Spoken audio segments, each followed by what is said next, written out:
Salut à toi, j'espère que tu as la forme, bienvenue sur cette chaîne, moi c'est Mienou et ici on parle de dessin et de créativité. Aujourd'hui au programme, on va tester le logiciel Clip Studio Paint. C'est un logiciel que j'ai bien pensé et grâce à mon expérience, je vais pouvoir te dire de façon objective si oui ou non ce logiciel vaut le détour et si son prix est justifié ou pas. Je te préviens tout de suite par contre, on va pas rentrer dans le détail ici de chaque outil, il y a beaucoup trop de choses à dire. Ce que je vais faire, c'est que je vais plutôt te montrer les outils que j'adore et ce que tu peux faire avec.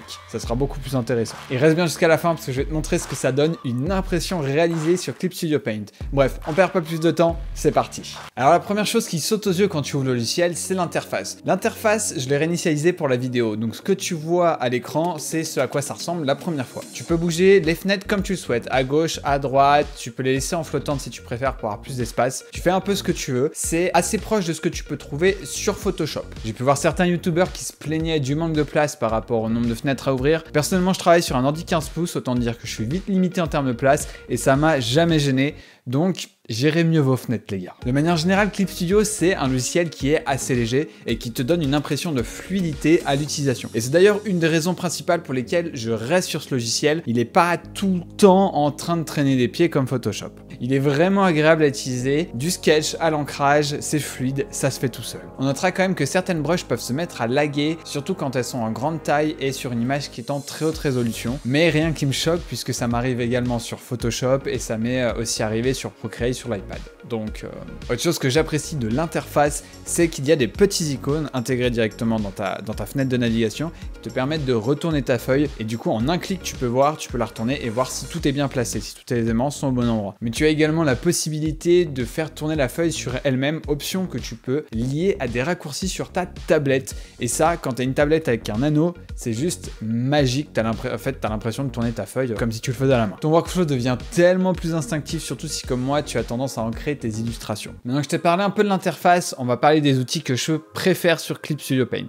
Et il faut savoir que l'ancrage, il est juste pépite sur ce logiciel. Et c'est grandement dû à une option, c'est l'option de stabilisation. Alors comment ça marche? C'est assez simple. En fait, le logiciel, il va corriger tous les petits tremblements que tu peux faire dans ton trait en temps réel. Ce qui va permettre de stabiliser ton trait et de le rendre plus lisse. Donc ça, c'est quelque chose qui existe sur pas mal de logiciels, mais le plus, c'est que là, tu peux le faire sur les brushes, sur tous les outils de traçage, sur absolument tous les outils peuvent utiliser cette option de stabilisation. Et quand tu veux le trait le plus propre possible, c'est juste parfait. Surtout en prenant en compte que tu peux faire des traits nickel, mais qu'en plus ils peuvent être en vectoriel. Je ne sais pas si tu sais ce que c'est que le vectoriel comme vecteur, comme quand tu étais au collège. En gros, un logiciel qui utilise du vectoriel, il va tracer ton trait à base d'équations vectorielles.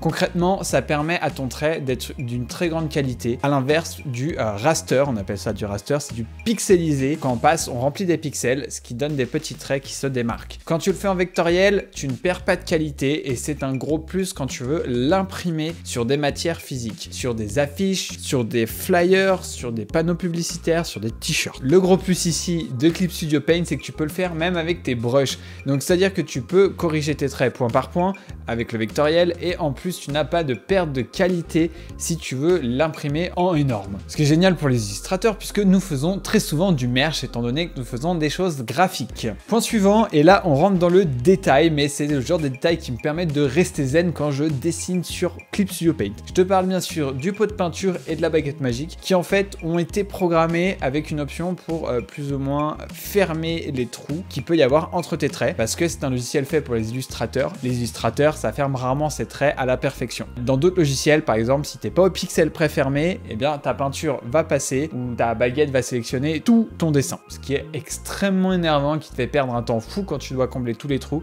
Enfin bref, ça c'est juste incroyable. Parlons maintenant de l'outil de perspective, qui est un outil que j'ai utilisé beaucoup quand je faisais du manga, maintenant je l'utilise moins. C'est un outil qui te permet de placer des points de perspective. Tu peux passer jusqu'à 3 points de fuite pour faire tes décors. Et si t'es comme moi et que t'aimes pas trop faire du décor, que tu trouves ça un peu laborieux, t'as trouvé le logiciel qu'il te faut. Et à l'utilisation, ce qui se passe, c'est que à chaque ligne que tu vas tirer, à chaque trait que tu vas faire, ça va suivre un des points de perspective, un des points de fuite, et donc tes bâtiments se font presque tout seuls. Ensuite, directement intégré dans le logiciel, tu as de quoi faire de l'animation.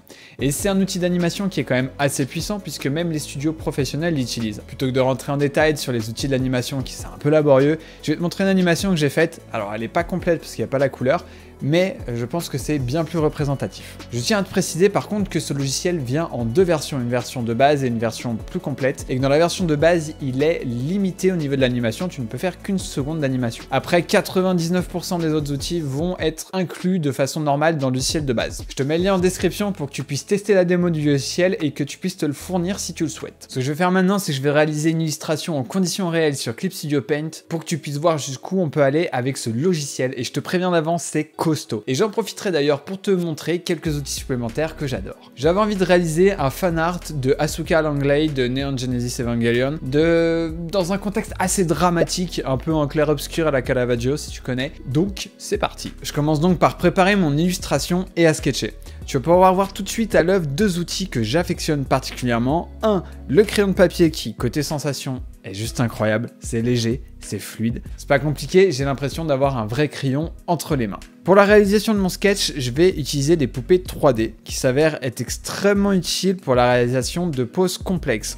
Ce sont des modèles 3D dont tu peux placer tous les membres selon tes souhaits et faire tourner la caméra autour du modèle à 360 degrés. Une fois que tout est prêt, je passe à l'ancrage et c'est le troisième outil que j'adore, c'est celui qui m'a amené à utiliser Clip Studio Paint et qui fait que je reste sur ce logiciel de dessin. Je te parle bien entendu de l'outil plume, toutes les plumes et les liners confondus. Il faut savoir que pendant plusieurs années, j'ai fait du manga en traditionnel avec une vraie plume de calligraphie. Et le seul logiciel qui émule à la perfection la sensation de la plume, c'est Clip Studio Paint, il n'y a aucun débat là-dessus. C'est pas par hasard que beaucoup de mangaka utilisent ce logiciel pour dessiner leur manga. Côté colorisation du dessin, je fais tout avec des brushes de base. Je n'utilise pas particulièrement des brushes super funky. Moi, je suis pas un concept artist, je suis pas un chara designer. Du coup, je trouve que les brushes de base font très bien leur taf, même si certaines sont un peu proches les unes des autres. Pour pallier à ce problème et éviter de développer trop de brushes en interne, Clip Studio, ils ont mis en place une solution qui est assez astucieuse, à savoir une banque de données énorme faite par les utilisateurs qui peuvent laisser en accès libre ou vendre leurs propres assets.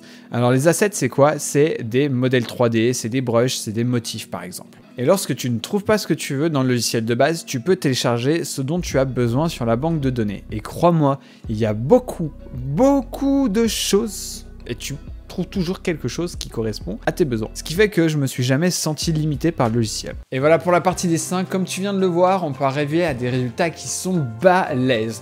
Et comme promis, je vais te montrer une illustration réalisée sur Clip Studio Paint imprimée. C'est pas la Asuka que je viens de réaliser pour la vidéo, mais c'est Anya de Spy X Family, là, que tu peux voir juste au fond, que j'ai réalisé il y a quelques semaines.